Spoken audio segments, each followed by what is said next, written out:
geldi senin baklı gözlerini, nurdan dolu ağladım yüreğimi. Kıyfedim canım mehrini,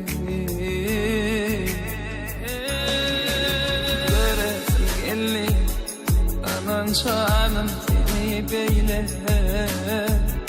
Gereğim sen yarım bu dünyada, koyun birmin hiç başka. Sevim dünyadaki duygularım değil,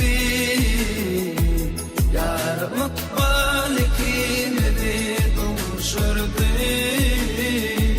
Bu dünyamın ömrümün dine tendeleri,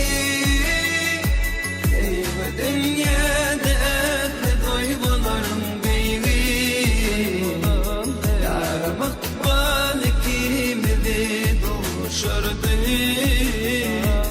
Bu dünyamın ömrümün dine tendeleri.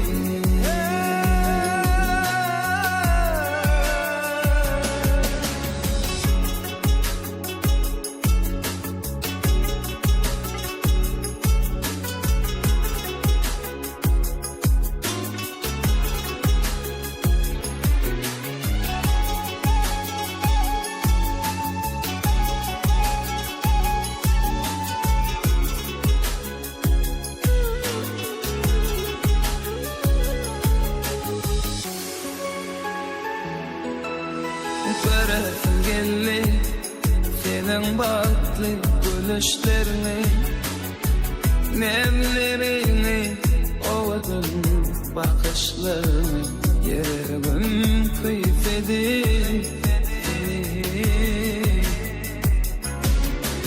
göresim geldi anan canım seni beyle. Gereğim sen yarım bu dünyada, koyun birmin hiç başka. Sevim dünyadaki duygularım değil, yarım balikini duruşurdu. Bu dünyamın ömrümün dine tendeleri, dünyadaki duygularım değil, yarım balikimi duruşurdu. Bu dünyamın ömrümün dine tendeleri.